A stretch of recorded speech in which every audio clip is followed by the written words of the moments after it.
Good evening, everyone, and thank you for joining us today at What Matters to Me and Why. I'm Navtha Jindal, and I am the Director for Annual Alumni Events at the Student Alumni Association, and it is my pleasure to welcome all of you here today. To give you all a brief overview of the event, we are going to start off with a moderated discussion with our guest speaker. And this discussion will be led by Jeff Minhas, who is the Executive Director of the Alumni Association. This segment is going to last approximately 30 minutes, after which I will open it up to the audience for questions. So any questions that you have for our guest during the event, feel free to type them into the chat, and I will relay those questions for you at that time.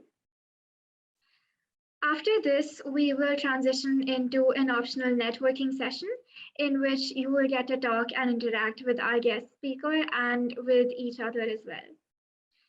Some housekeeping rules: please make sure that you are muted at all times, except for the end when we have our networking session, during which time you are free to talk to each other and get to know each other. Cameras are optional, but if you are willing and able to, I'd love to see your faces. And lastly, please be on the lookout for future events organized by the Student Alumni Association. We have Dinners with Anteaters coming up on February 26th, and this is another great opportunity for you to interact with alumni from your field. Another resource that I would encourage you to make use of is the Anteater Network, which is a great platform to connect with fellow students, alumni, and just peers from UCI. I will now hand it over to Jeff.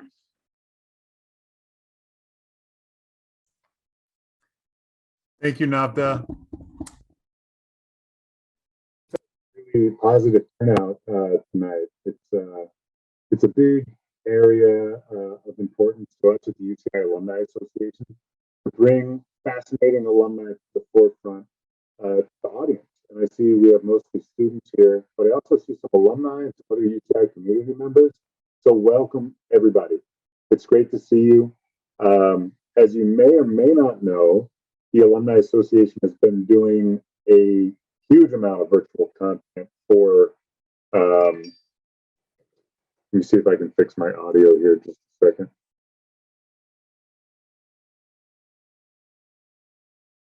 Okay.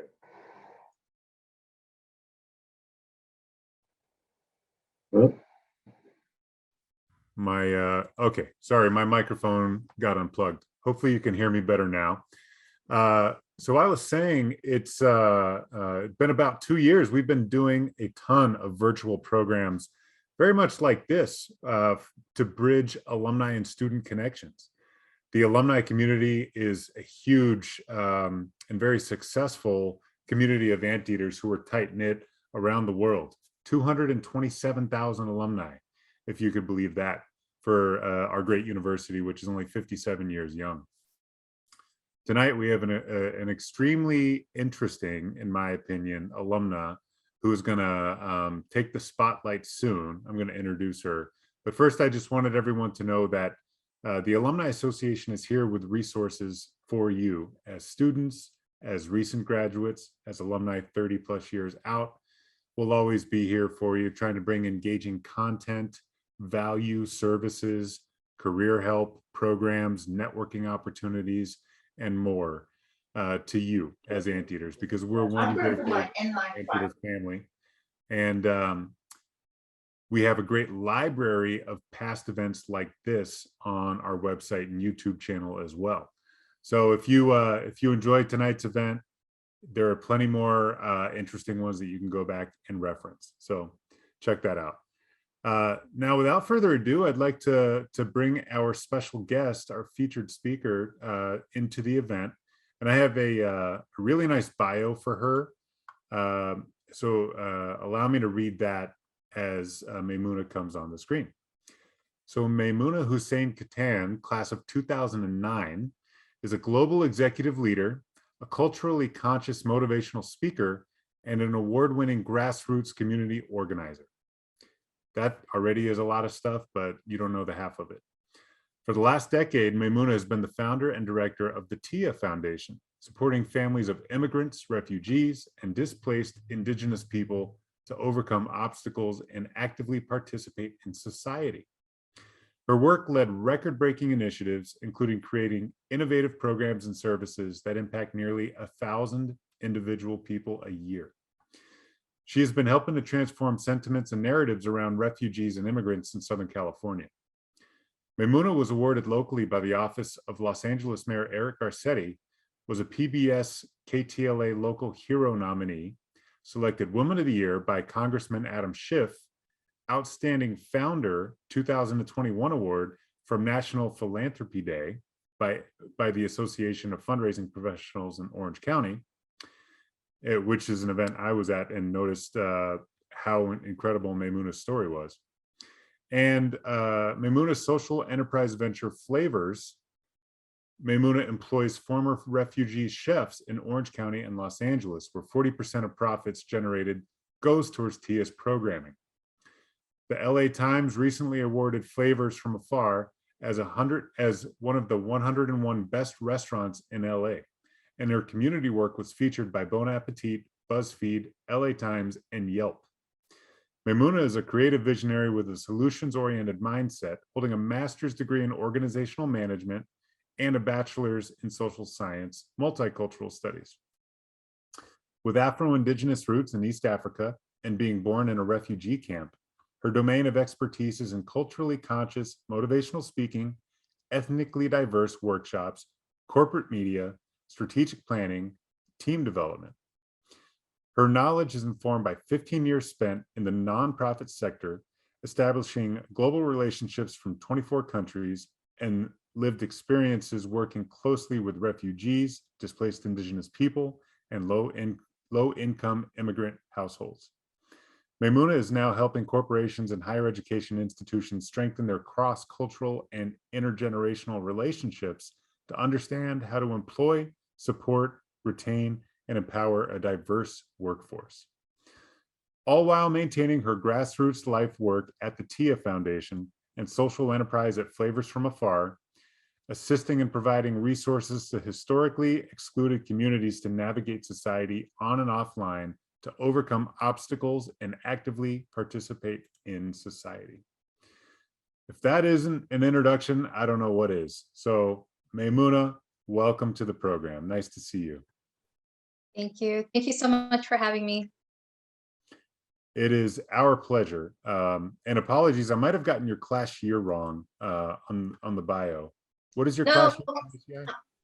Yeah, it's technically correct. I walked in 2003, but I came back to finish up some courses.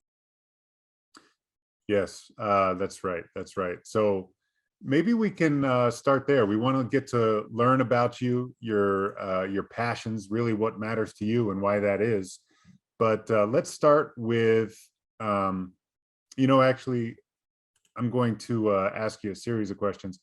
And we want to start with your time at UCI. So, most of the audience here is students. And I know you were an involved student leader. So what was your experience like at UCI, and what were you involved with when you were a student, undergrad student? Yeah, I think it was a special time for me because I came from a pretty conservative household where, I had to be home at a certain time. There was like expectations. And then when I started college, I had all this freedom all of a sudden. And, I really had to learn how to do my own time management, my parents helped me, but I also had to figure out how to pay my bills. I was working odd jobs while I was at UCI, anywhere from, after school programming or working at the local gas station, or I think at the time there was a Diedrich's coffee shop across the street. So I was working there as well. Just staying busy, learning real life. And I think UCI really gave me that opportunity.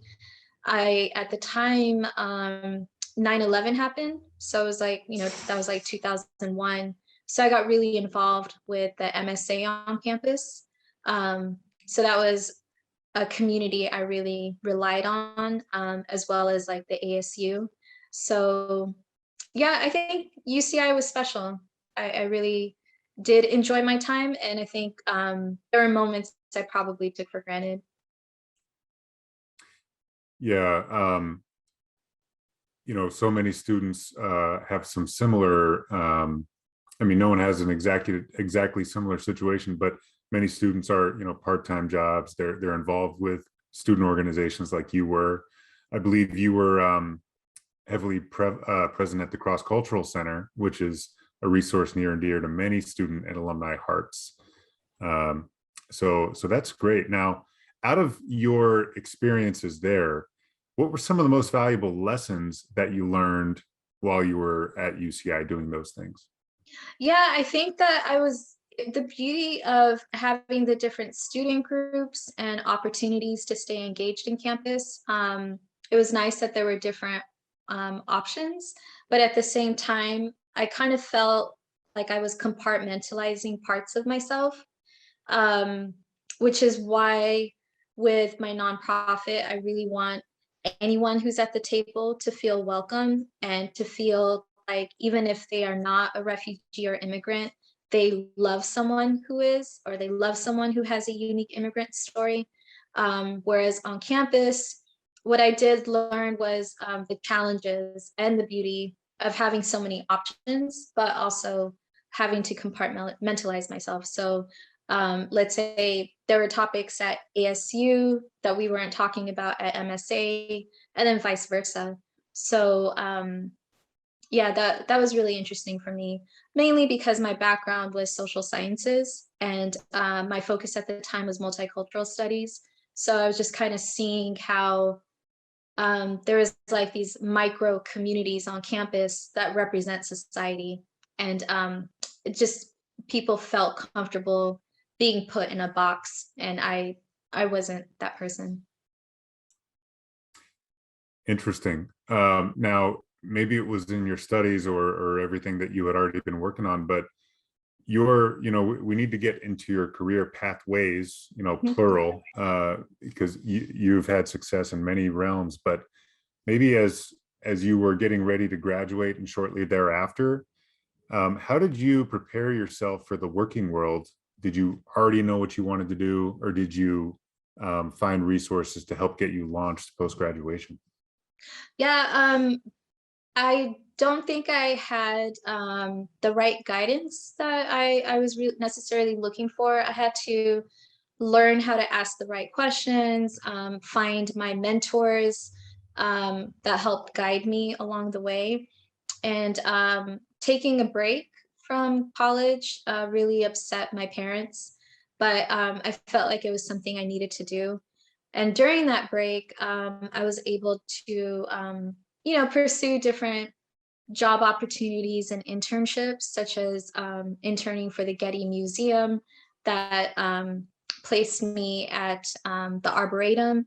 And from there, I was able to meet someone who had just graduated from Antioch.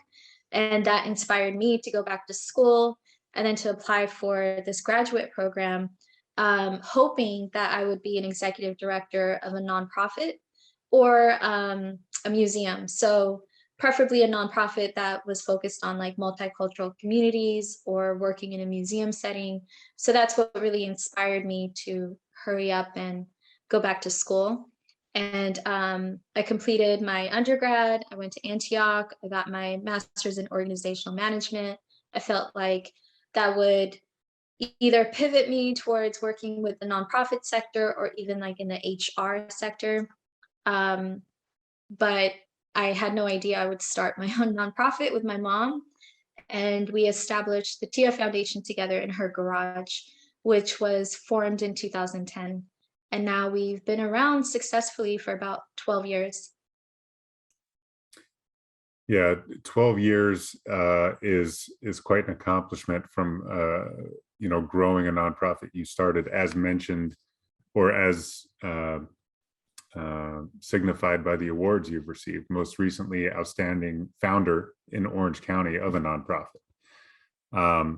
Okay, so you were at UCI, you took a break, you knew you had passions to become an executive director of a nonprofit. Eventually you went out after grad school, you went out and created your own and became an entrepreneur.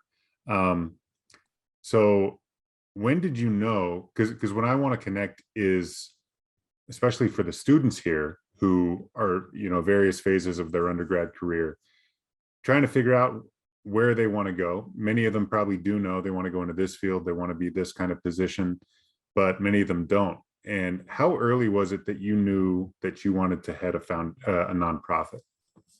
Oh, wow. I'm not sure. It had to be my mid-20s is when I saw the beauty in the nonprofit sector, and you could actually work full time and make an impact in society, and feel good, and I liked the organizations that I worked with, so I had really good examples around me.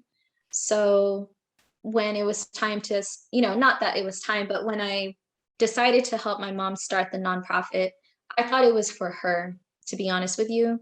I thought I was going to help my mom start this nonprofit. I'll do all the back end and, paperwork and all that stuff, which, a lot of first generation immigrant youth, that's what we do.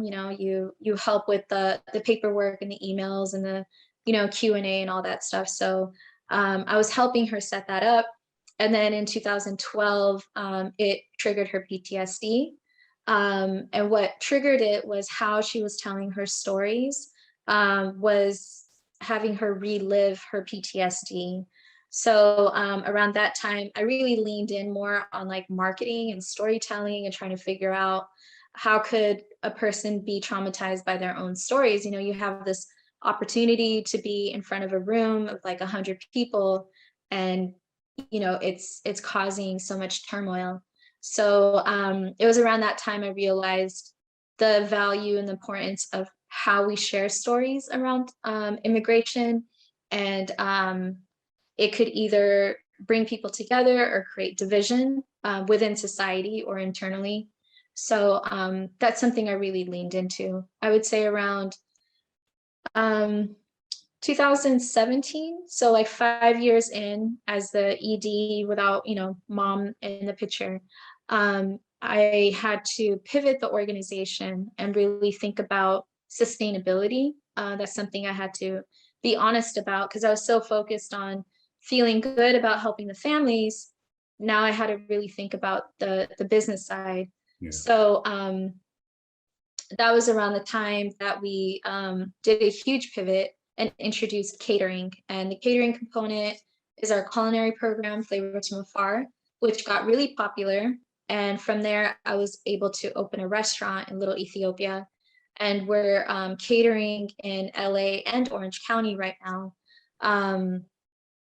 And while this is all happening in the forefront, I'm taking classes. I was taking classes in the background with different startup businesses, learning about, the startup culture, having your target audience, the branding, just the fine little details that I couldn't learn in the nonprofit sector necessarily. In the nonprofit sector, we normally bring in consultants or outside contractors to help out.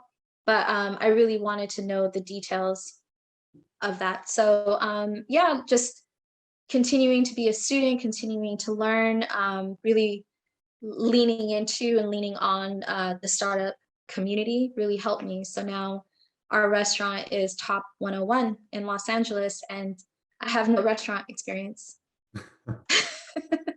Well, a reoccurring theme for you is education and then applying what you've learned here. So you started at UCI, you took a break, you got career experience, you came back and finished your undergrad, you got a master's, you continued to take classes learning about nonprofits, and your master's in organizational leadership, right, helped you, I'm sure, applying those learnings to pivoting, an entire nonprofit and being an entrepreneur, creating a business to support it, the mission and financially.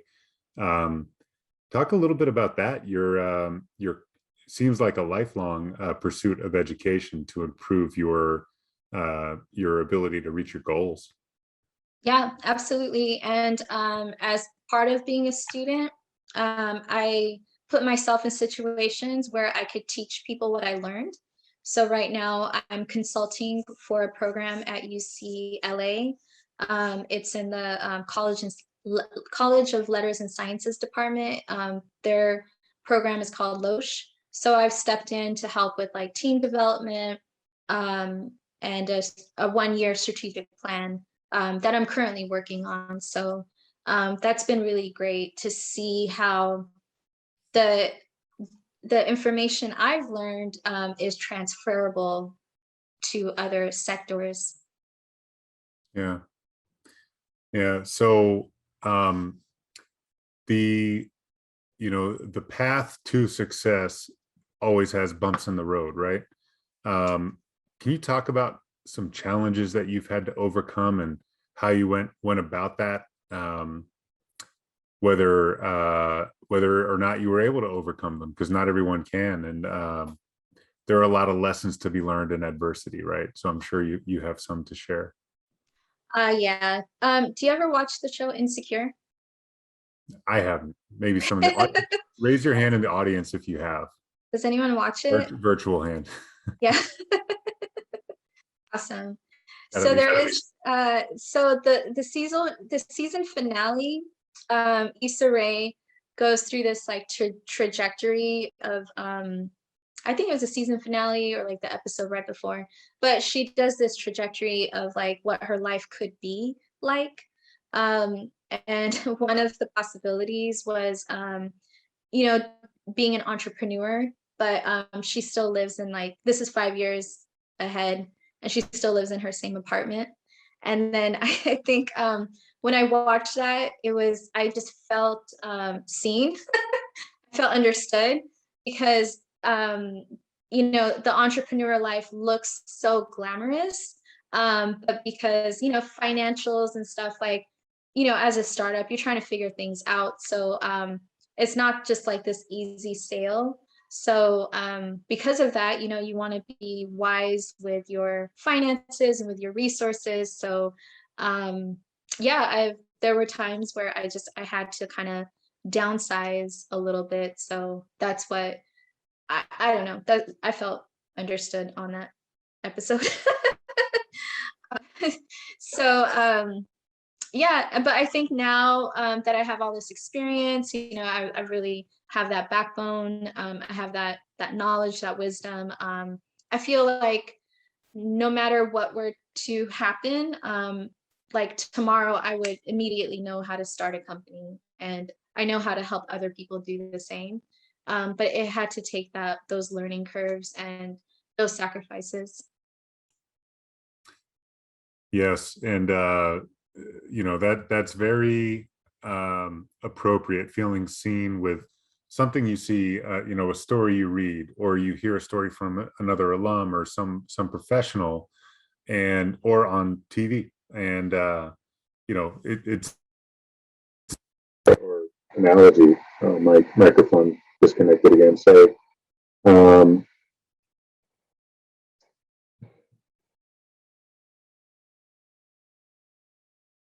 Okay. Hopefully you can still hear me. Can you hear me okay, Meymuna? It's kind of yeah, sorry. muffled. It was sounding a little muffled.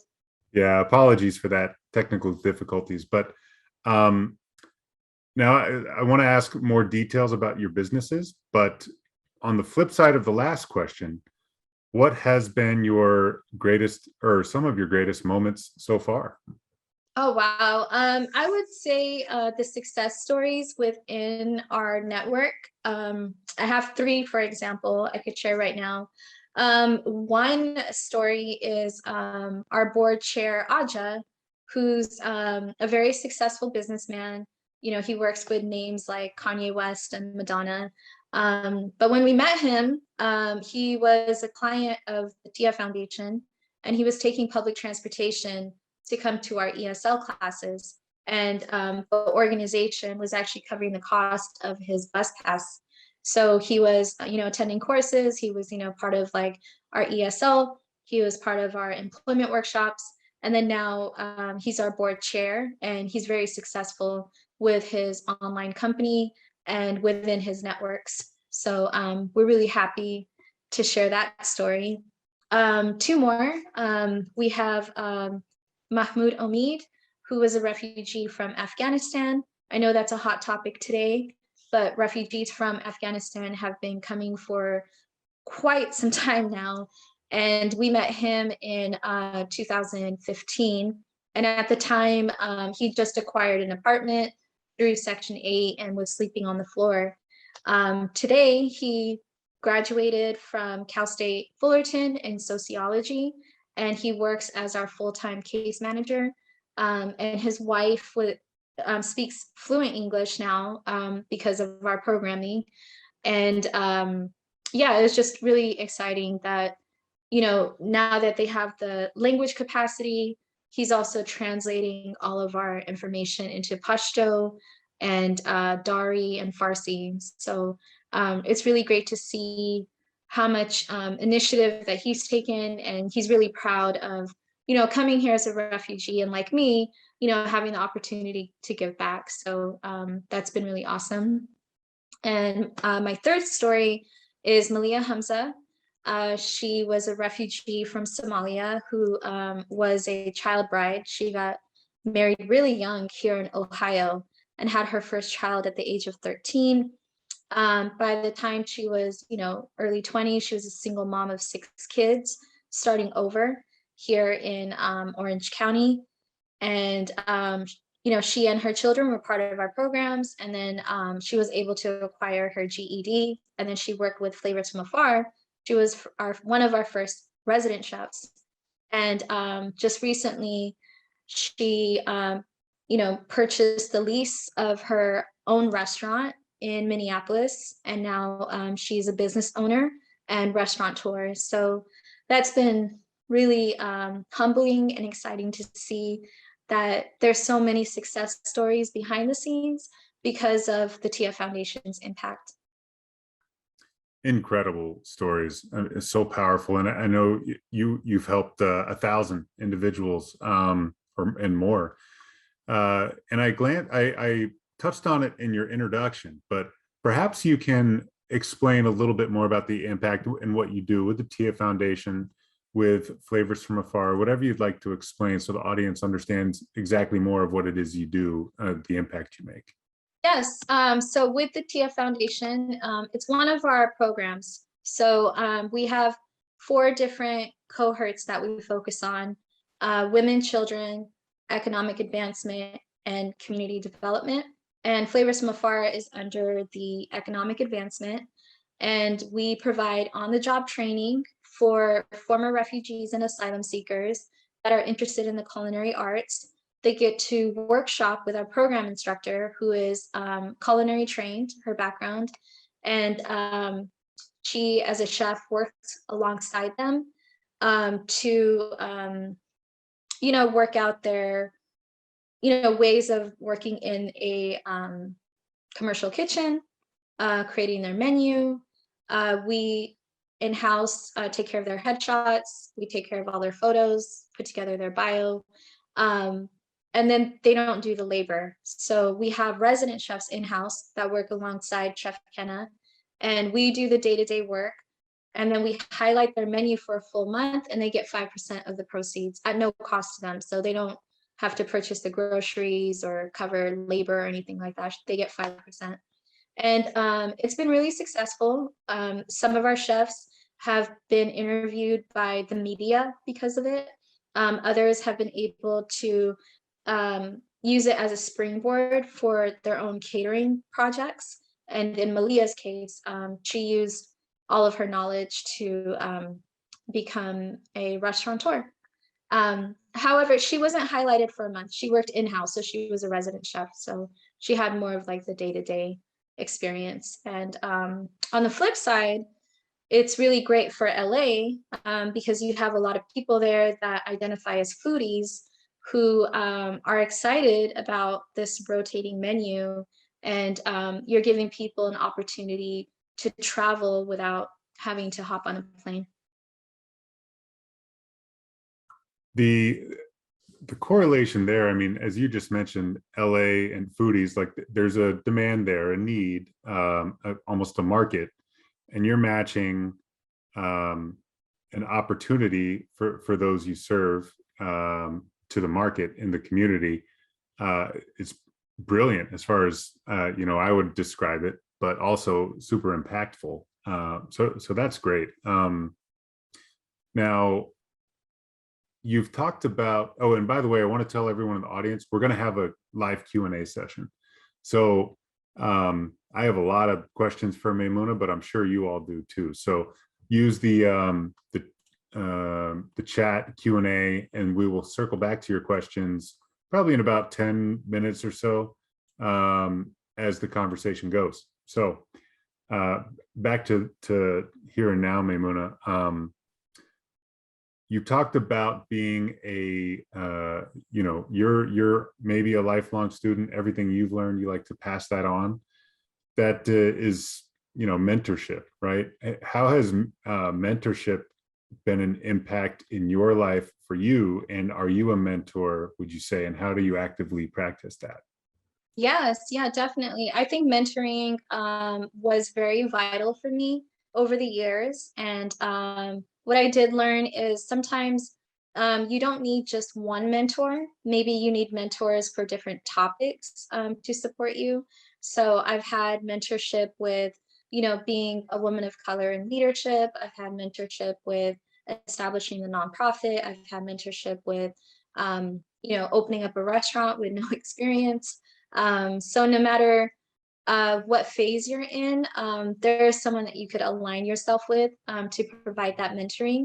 And then I do the same. We have a lot of interns through UC Irvine. I didn't really mention that part, but Tiyya has a strong relationship on campus with the social science department and with the international students department as well. And through that, we have internship opportunities that are approved to get school units. So there have been students that, moved on after, being with us for their season, and then would contact me later on and request advice or mentoring or a letter of recommendation or what have you. So I think there's something organic about, developing friendships, but what's really important is having those mentors. And I learned, especially, when I had to pivot and then figure things out with like Tiyya sustainability, is you want to have those relationships in place before there's an emergency. You don't want an emergency to occur and then you're going out to develop relationships in the community. You want to have those like long before, and you never know how your journey will turn out. But as the pieces come together, there will be people there who witnessed you and want to support. Yeah, thanks for sharing that. That's something that all of you in the audience have access to in the UCI community. Mentorship is a big area of resource that you may not know you can activate. I would encourage you to go to antnet.uci.edu to find a mentor or be a mentor. Very easy. Now, Meymuna, there are some questions trickling in, and I'm sure we'll have more, but just trying to know more about the practicals of your of everything that you've started up. So the Tiyya Foundation, I want to give you an opportunity to explain, show anything you want, and I also have to say, go to meymuna.com. That's your website, or maybe one of your websites, which is so cool, so cool. Thank you. And then there's a question: what is the name of the Tiyya Foundation? Where does that come from? Oh yeah, so my family is from Ethiopia, and the language that we speak, the national language is Amharic, but my family's colloquial language is Oromo, Afan Oromo, and Tiyya means my love. And we chose that word on purpose because it's familiar to the ear. So no matter what language you speak, it just sounds like a word that you know, whether it's, aunt in Spanish, bird in Gujarati, Tiyya. A lot of women in English are named Tiyya. So it's just a way of, connecting to different communities through sound. And I'll show you our website really quickly, give you a little tour. So let me.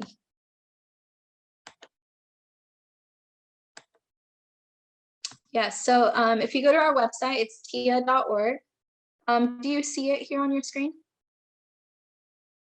Yep, we can see it. Okay, awesome.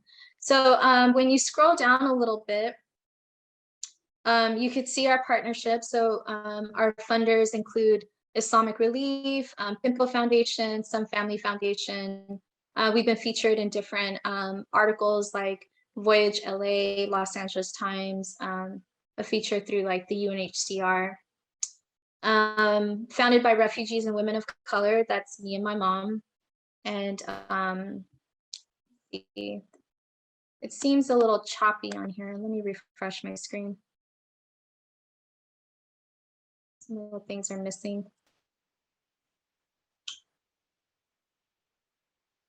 It's so interesting. I don't know why it's doing this right now. Because there's a section at the bottom. Here we go, down here. So when you scroll all the way down, you could click on these pictures, these images of people, and it takes you to videos of their personal stories, which are really heartening. So you have Anas, who was a former refugee from Iraq, who is now a dentist, a triathlon. She's also a chef and artist. So there's a video focused on like her multi-talents. This woman right here is Maria Esther, and she's a former asylum seeker from Venezuela. She had to flee during the conflicts that were occurring, and she left, I would say, in like her late 50s. So this video is about how it's never too late to start over. We have unique stories here with our board member, Alex O, and her business partner, Nikolai. He was a former refugee from the Ukraine. We have a couple more stories. I don't know why my screen is doing this. Okay. My Wi-Fi is okay too, so, oh yeah, here we go. We have a story with Gladys Nayoth, who is a DACA recipient from the Cameroon. Christian Davis, who's the co-founder of the restaurant. His mother is Jamaican and his father is Creole. So he talks about the blend of both cultures at the dinner table. And this is a video of my husband, Shukri. And he talks about his family's history of displacement as well. So all of our stories are here, and ways that you could support are at the very bottom, visiting the restaurant, donating, resources, hiring people through the network, because we have a career placement program, and sharing your own unique story as well. And if you are interested in getting involved, we have our different programs. So when you click on that, you'll learn about our different cohorts, the mothers, the children, economic advancement, and community development. And again, my computer here. So yep, mothers, and our activities are at the bottom. We have tea and tots where they get together for play dates. We have coffee and conversation where they get together to learn English. Our youth and young adults. We have a culinary academy, a girls program, life skills program. We put our soccer program on pause, but we still do field trips to watch games. Economic advancement, we have our career placement and our culinary training. And then at the very bottom is our community development. So we host community conversations, community salons, and events. So if you can't volunteer your time, you're welcome to join our guest list to attend any of our salons and conversations. And yeah, just wanted to give you a tour of that. So you wanted to, if you'd like to get involved.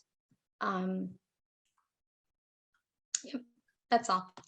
Yeah, thank you for sharing that. That's that actually helps, a lot, painting the picture of the impact that you make. So I have a kind of a next step question, which, springboard from this. You make a huge impact, and having yourself and your foundation impact 1,000 people in a meaningful way, people who really need help in many cases.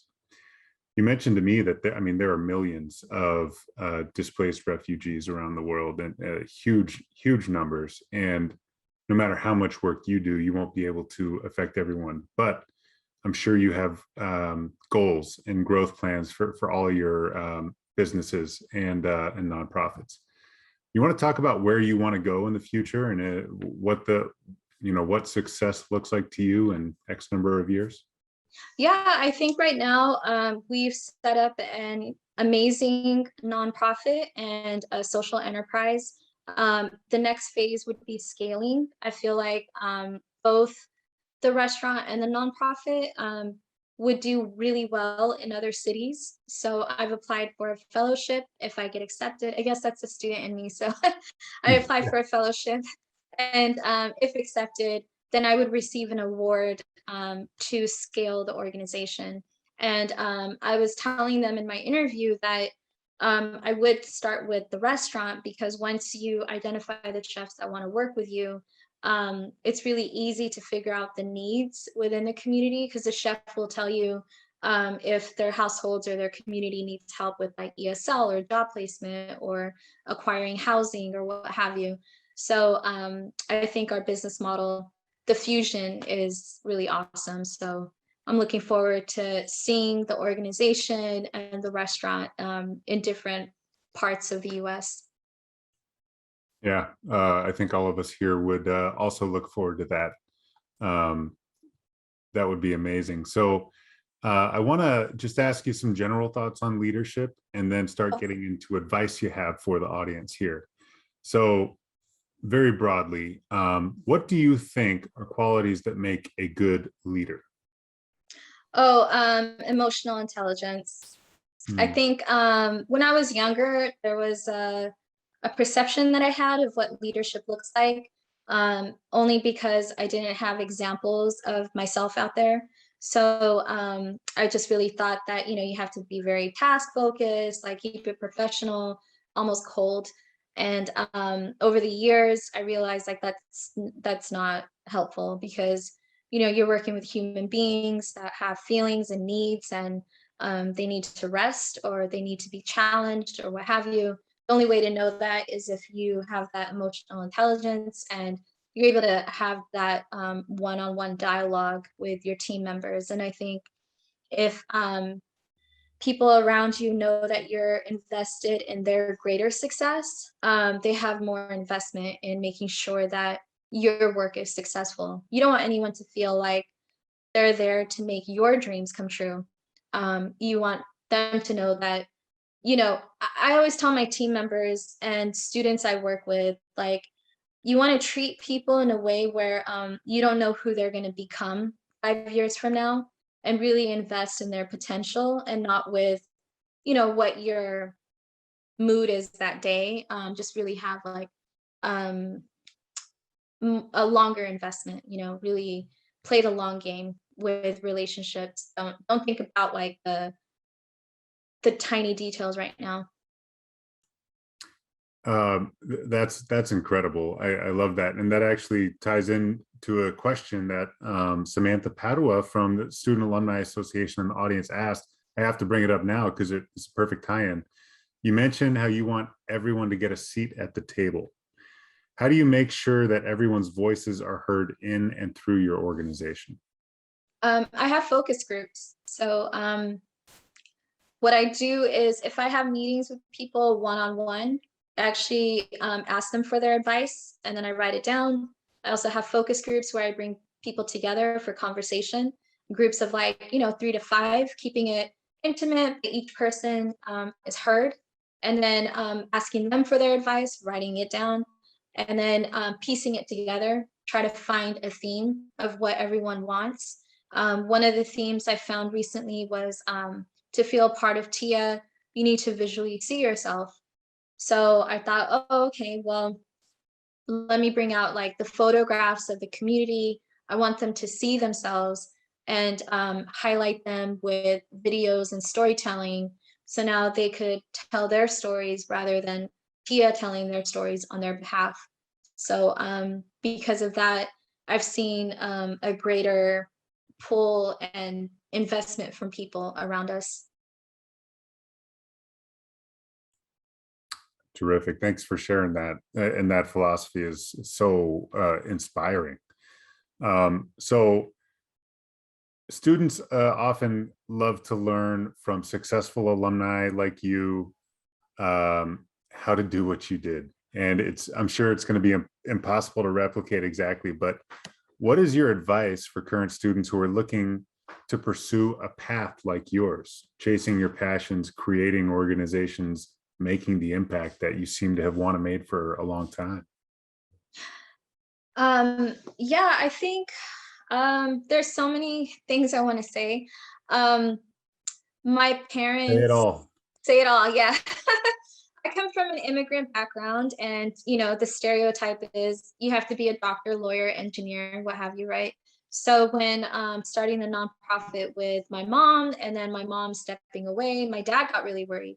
He thought, oh my gosh, I don't want you to live on the streets. Like, you don't have to, like, mom was able to do it because I'm the provider, and you're gonna take this on. Why?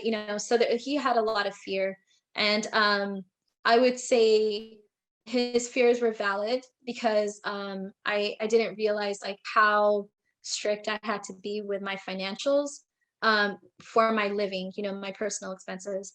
So I would say, as you're pursuing the idea of creating your own nonprofit or creating your own business, yes, jump in with 2 feet, but also keep your eyes on your investments and your financials. And there is more than one way to make revenue for yourself. I'm really into, personal stocks and investments and things that no one really talked to me about before, but I'm realizing now that it makes me feel more confident walking into a room and telling the board, like, oh, we're having trouble with fundraising, without me panicking about my personal life. If I hope that makes sense. So it's just putting your personal money and your investments in order while you're making these types of leaps. And before you start any type of company, whether it's nonprofit, for profit, I would say from the very beginning, learn how to ask for help. Learn how to ask for help. Just because it's your idea doesn't mean that you have to know everything. And it doesn't mean that no one wants to, or it doesn't mean that you have to invest in all of it. There are people around you that will, give you the resources to make sure that your work is sustainable and that you have that seed money that you could rely on. So no matter if it's like a startup for profit or a 20-year nonprofit, the leadership knows how to ask for help and knows how to get that buy-in from community and that needed investment, because that's the bottom line is you can help more people as long as your doors stay open. Thanks for sharing that. So we have some tie-in questions from the audience now. So I'm going to just start reading off some of the questions that have come in through the chat. The first one is directly related to that. It's from Skylar Lamar. I think this is more practically speaking. What are the first steps like to create your own nonprofit from the ground up? Yeah, so from the ground up, you want to get your 501c3 in place, articles of incorporation, having, a bank account under the name of the nonprofit. And you could get all of that done through a group called LegalZoom.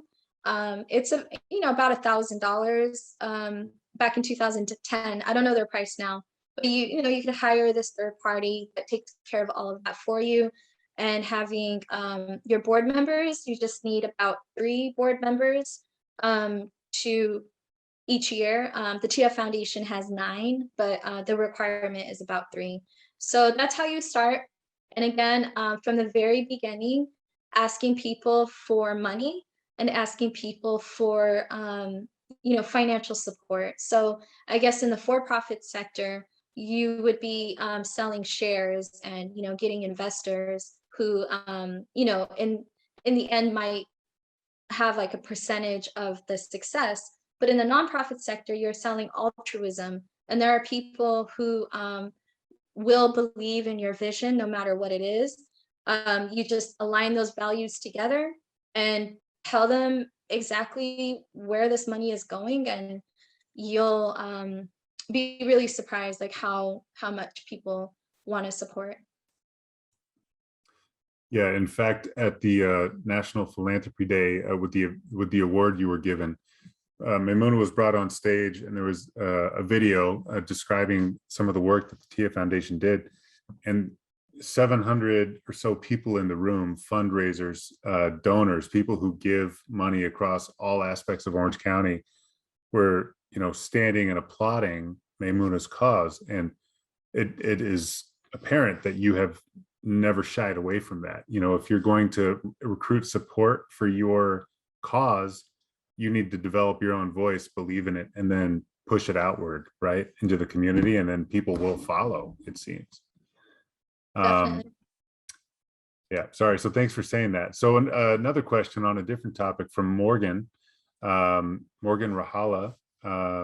Forgive me if I mispronounced that. Did you find that your education focusing on educational leadership successfully prepared you for the various aspects of your leadership positions you hold now? Or did you find that the specific mentors you worked with helped fill in any gaps you weren't prepared for? Neither. I think failing was my hidden gems. So whenever I would make mistakes, or whenever I would fail at something, I would use that as an opportunity to take inventory and then make changes. So I'm kind of a nerd. On my bad days, I do SWOT analysis of myself. So I'll sit down and figure out like, what are my strengths? What are my weaknesses? What's the opportunity and threats here? And I just kind of piece it together. And then once I process it myself, then I know how to go to a mentor with the right questions. So yeah, thank you, Valentina. Yeah, I love SWOT analysis. So always do that for yourself. I'm telling you, it really works. And then sometimes just, going to people, whether it's your mentors or your peers, and asking them to describe who you are in their own words, and asking them like, how would you describe me, or what weaknesses do you see? And then really take inventory of that. There's always room for improvement. And I don't condone never feeling good enough. Like, that's not what I'm saying. Like, you're perfect just the way you are. There's also opportunities for growth. So if something is not working and you're hitting a wall, then it's time to take inventory. So that's what I do. Wonderful. Well, think about yourself as a leader. Is it something that you would consider that you're a natural born leader, or is it something you picked up and honed while on your way in your career? Yeah, I had to hone in on it. So I would say belonging was really important for me growing up. And in Orange County, it wasn't easy, to be honest with you, being East African refugee. My parents are Muslim. I like a glass of wine. Like it was just hard to figure that out for myself. And then over time, I had to figure out, okay, well, what makes me different could also be my strengths. And now you see it today where I don't shy away from my identity, and it actually encourages other people around me, where if I'm not visible, then yeah, I don't know how to describe it. I guess being visible, I'm attracting the right people, and it's also giving others hope. Yeah, and I think I would add leadership skills. I think that's an area of insecurity for a number of students who are thinking about, well, how big can they go with their dreams, perhaps, Can I start an organization once I graduate? Can I pursue my dreams?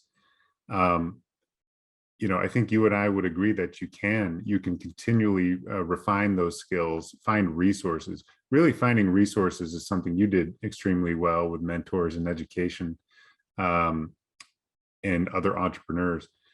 UCI has those aplenty. And every resource you need really is here. So seek those out and contact us at the Alumni Association if you need help finding those. So a couple more questions. It looks like I think we still have just a little bit of time left for this portion of the event, but a question about the Tiyya Foundation. How do immigrants and refugees find you? Yeah, my mom is amazing at community organizing. And the way it started, actually, before we started the Tiyya Foundation, she was always volunteering. So since 1999, when East Africans were being resettled in Orange County, she was always on the front lines helping with translation or providing basic necessities.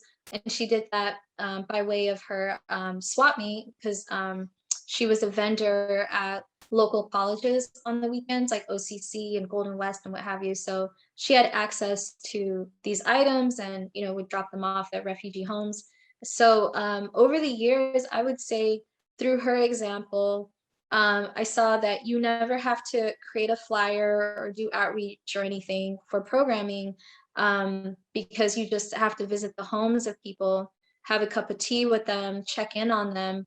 And then when there's a program available, you send them the information and they show up. So over the years, I've seen that those same people that really trusted my mom grew to trust me. And then when I meet new people, I do the same, just, having those relationships.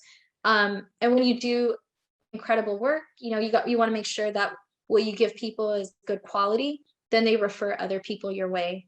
So I see it as, investing again in their future. And you don't know who this refugee was back home. They were, doctor, lawyer, engineer, stay-at-home mom with like a huge social network, what have you. And they come here and the only real barrier is English and just learning how to navigate the system. And you don't know who they're going to become 5-10 years from now. So really investing in those relationships have really helped us. And right now, today, January 20th, there's 187 active households that we're working with. Incredible. Congratulations, by the way. That's such great success. And apologies, shout out to Elsa Yaka for that last question. Elsa's an amazing member of the Alumni Association team. Hey, Elsa. Okay, so last question from the audience for now, before we turn it up to the next portion of the program. This is from Maddie McDonald. So with all the programs that make up Tiyya, from culinary, learning English, and more, what do you consider to be the nonprofit's next step? Do you have other programs in mind to add on in scaling the foundation? No, I think we're doing enough. Focus on what you can do, right? Yeah, I think we're doing enough. I just want to scale with locations. So regionally, I would like to do more. Right. Yeah. And you mentioned that certainly seems like something we will cheer you on for. So Meymuna, thank you so much for this program. I think we all learned quite a bit and are very inspired, considering you pursuing your dreams and impacting the world and doing it in such a successful way. Now we're going to move on to the next portion of the program. So I'll hand it back over to Navda, who will explain what we're going to do in the next portion. Thank you so much, Jeff, and thank you, Meymuna, for sharing your story with us. So now we will be transitioning into a networking session, but before I tell you more about that, I would like to share two things. First of all, we have a survey link that we would really appreciate if all of you could fill up, so that we can make this event even better for you in the coming iterations. And next, while you're all here, I'd love to take a picture of everybody present. So if you could turn on your cameras, we can do the dot or just a normal smile.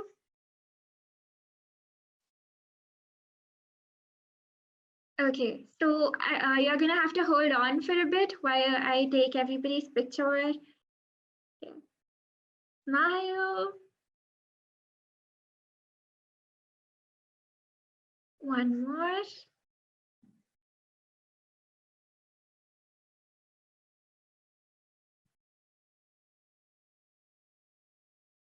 Got it. Thank you. Okay, so that concludes the Q&A portion of the event. And now we're going to have an optional networking. So if you need to leave at this point, please feel free to. But for those of you who stay, we can now have you unmute and interact with Meymuna yourself and just ask her any questions that you may have.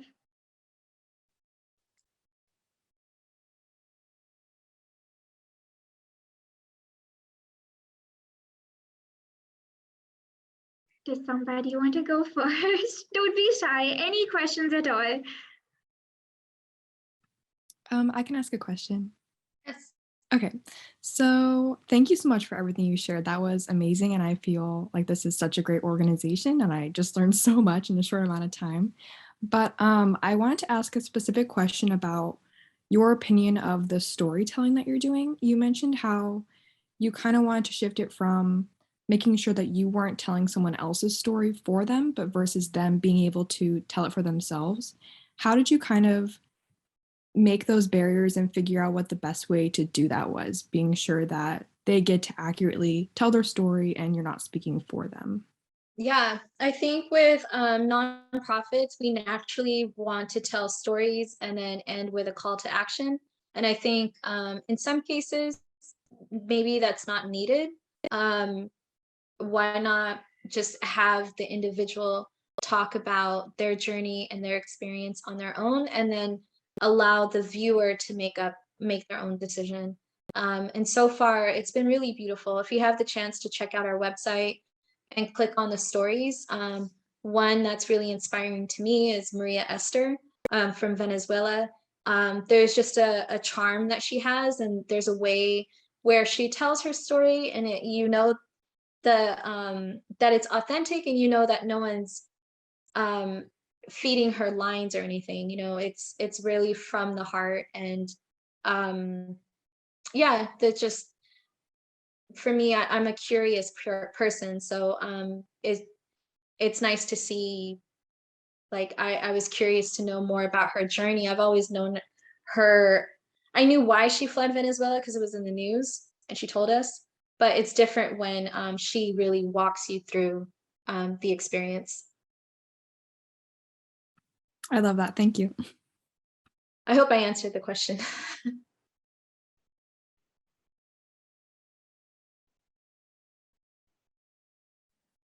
I also had a question for you. I think that Flavors from Afar was such an interesting idea to get refugees to share their cuisine and, by extension, their culture with people. So I'm really curious to know how you got the inspiration for that and how you went about the process of implementing such a unique idea. Yes, thank you for asking that.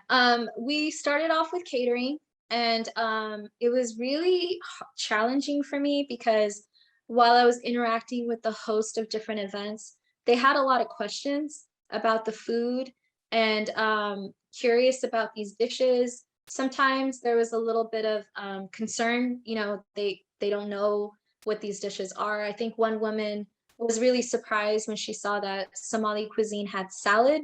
I know it's a silly question on her end, but it's not, because you don't Google Somali salad recipes, right? So it's just, I constantly was walking through this conversation, and then I realized we really need a brick and mortar where these hosts could come to the restaurant and then try our dishes at low stakes. They're just buying one plate, they're not feeding 500 people, and then on their own they could decide if they like our dishes or not. They could take a close look at the menu, they could ask questions with the chefs, and then through that experiential dining, then catering was a lot more easier, a lot more easier. There are people now that come once a month to try a new type of cuisine. And then after 6 months, they know what's their favorite, and they feel good because then they sound really educated when they go talk to their friends about these different dishes that they've tried. So it's a whole experience. And I think having the restaurant side made the catering easier. The pandemic did not make that easy for us. You know, we did open the same week as a stay-at-home order, so we started off as takeout, but I had to be patient through it. But that's why we did that. We did the brick and mortar because of our host through catering.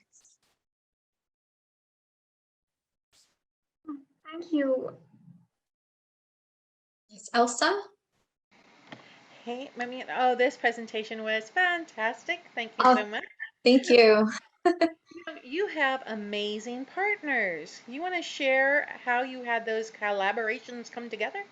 Yes, yeah. So just like, you know, I'm here doing a presentation, I invite people to volunteer.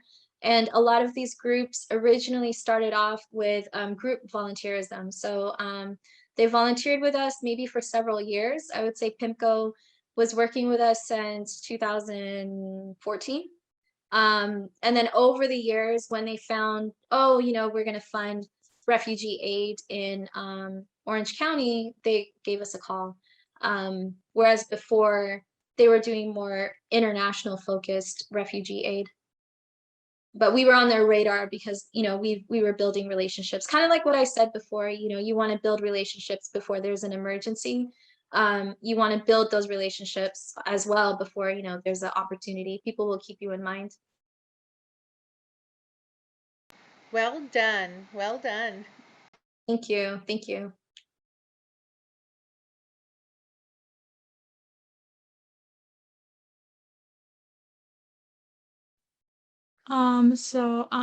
I was wondering, how did your organization handle through the pandemic? Like, what did it did different since we're in a pandemic now? Yes. So a lot of our families don't have Wi-Fi, don't have laptops. So it was really challenging switching over to Zoom. So we really had to address those basic needs. And we were also leveraging with the restaurants audience, letting people know, hey, thank you for being here during our grand opening, but we're doing a one-to-one special. So if you purchase, you know, dinner for two, then we're able to buy like pantry items for local families.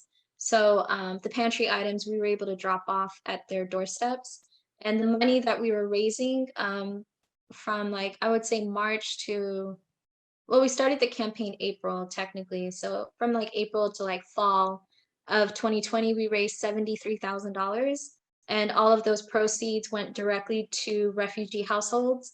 And we were able to support people with rent, because I know that was an issue at the time, and helping pay their bills. Thank you.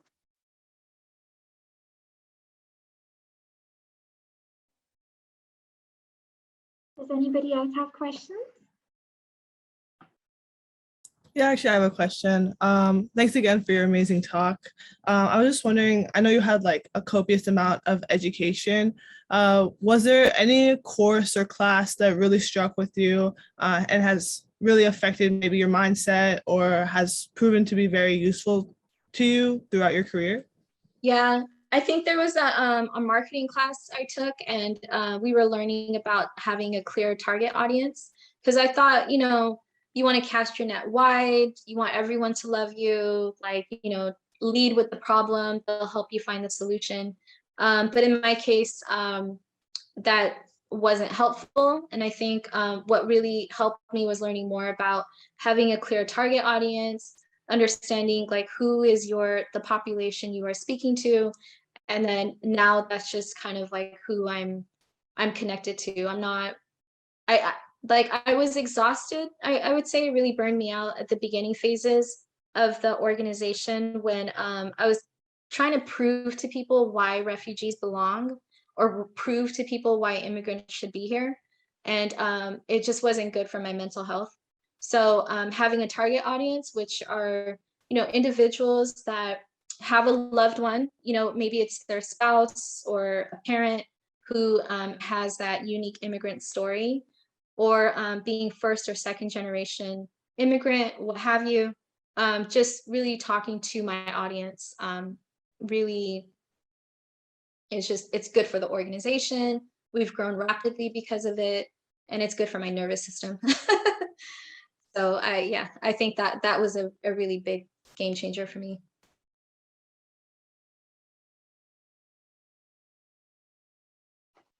If anybody else has questions, let me know. But we are close to our stipulated ending time. Okay, so I'm going to wrap up now, unless anybody else has any last minute questions that they would like to ask. But thank you so much, Meymuna, for coming here and for sharing your experience with us. You're such an inspiring person to hear from, and I'm sure we're going to remember what we heard today for a very long time. And thank you so much to Jeff for facilitating the conversation so well. And for all of the attendees who came through today, I hope that you had a great time and learned something. And just be on the lookout again for future events like Dinners with Anteaters, and keep the conversation going with each other and with your fellow alumni and students through AntNet, the Anteater Network. And I hope to see all of you again at future SA events. Thank you. Thank you, everyone. And thank you, Goran. Thank you.